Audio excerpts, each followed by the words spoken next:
बिस्मिल्लाहिर्रहमानिर्रहीम अस्सलामुअलैकुम। मुहम्मद नदीम ਤੁਹਾਡੀ ਖਿਦਮਤ 'ਚ ਹਾਜ਼ਰ ਹੈ। ਤੇ ਜਨਾਬ ਅੱਜ ਦੇ ਵਲਾਗ ਦਾ ਕਰਦੇ ਹਾਂ ਆਗਾਜ਼।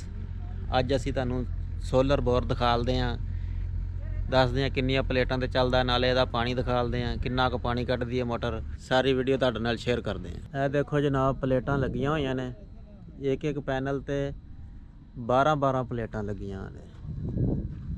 ਇਹ ਦੇਖ ਰਹੇ ਹੋ ਤੁਸੀਂ ਸਾਹਮਣੇ।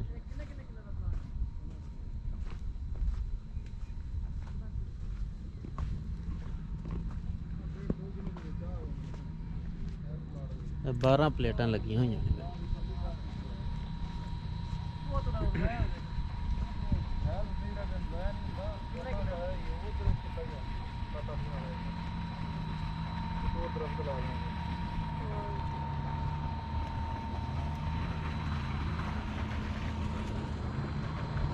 टोटल 48 प्लेट लगी हुई है जी इत्थे। देखो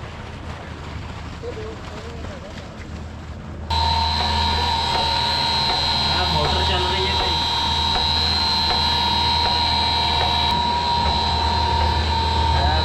मोटर लगा होया पूरा जिहदे जरिए मोटर चल रही है।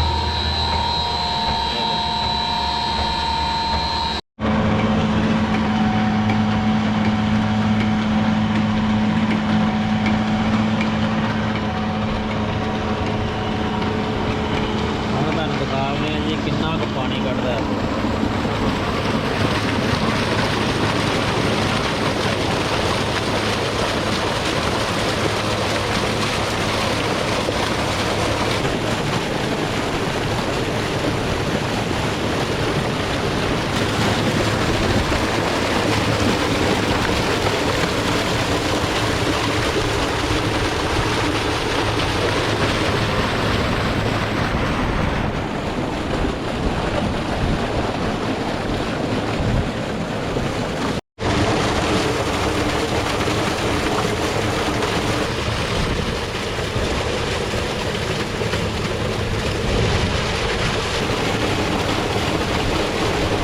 ਅਸੀਂ ਆ ਭਾਈ ਹੁਣਾਂ ਕੋਲੋਂ ਮਾਲੂਮਾਤ ਲੈਣੇ ਆ ਇਹ ਸੋਲਰ ਪਲੇਟਾਂ ਤੇ ਮੋਟਰ ਤੇ ਸਾਰਾ ਕਿੰਨਾ ਕੁ ਖਰਚਾ ਹੋ ਗਿਆ ਹੈ। अस्सलाम वालेकुम भाई जी। भाई ये कितना कु खर्चा हो गया है सोलर प्लेटां ते मोटर ते सारा? भाई जी ने टोटल खर्चा जो ना स्टैंड सोलर प्लेटां मोटर इन्वेटर टोटल खर्चा 15 लाख रुपये है। 15 लाख ਇਹ ਤਕਰੀਬਨ ਹੋਰ ਸਮੇਤ 1 ਘੰਟੇ ਦੇ ਵਿੱਚ ਕਿੰਨਾ ਕੁ ਪੀਚਾ ਕਰ ਲੈਂਦੇ ਤੁਸੀਂ? ਨਵੀਂ ਜ਼ਮੀਨ ਹੈ ਜੀ, ਹਜੇ ਤਾਂ ਸਾਨੂੰ ਕੋਈ ਐਵਰੇਜ ਦਾ ਅੰਦਾਜ਼ਾ ਨਹੀਂ ਹੈ। ਅੱਛਾ, ਲੇਕਿਨ ਇਹ ਮਸਲਨ ਸਵੇਰ ਤੋਂ ਸ਼ਾਮ ਤੱਕ ਕਿੰਨਾ ਕੁ ਤੁਸੀਂ ਕਰ ਲੈਂਦੇ? 3 ਕਿੱਲੇ ਤਕਰੀਬਨ। 3 ਕਿੱਲੇ ਆ ਤੁਸੀਂ ਦੇਖ ਰਹੇ ਹੋ, ਬਿਲਕੁਲ ਰੇਤਲੀ ਜ਼ਮੀਨ ਹੈ ਤੇ ਫਿਰ ਵੀ 3 ਕਿੱਲੇ ਪੀਚਾ ਕਰ ਲੈਂਦੇ ਨੇ।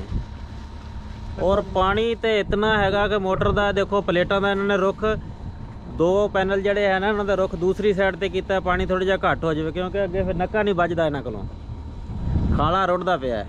ਇਹ ਦੇਖੋ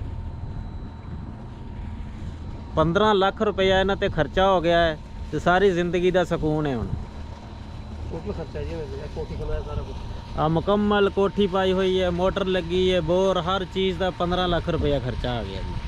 ਅਗਰ ਇਹ ਸਾਡੀ ਅੱਜ ਦੀ ਵੀਡੀਓ ਤੁਹਾਨੂੰ ਦੋਸਤਾਂ ਨੂੰ ਚੰਗੀ ਲੱਗੇ ਤਾਂ ਸਾਡੇ ਚੈਨਲ ਨੂੰ ਜ਼ਰੂਰ ਸਬਸਕ੍ਰਾਈਬ ਕਰੋ ਤੇ ਨਾਲ ਹੀ ਬਣੇ ਹੋਏ ਬੈਲ ਦੇ ਬਟਨ ਨੂੰ ਪ੍ਰੈਸ ਕਰੋ।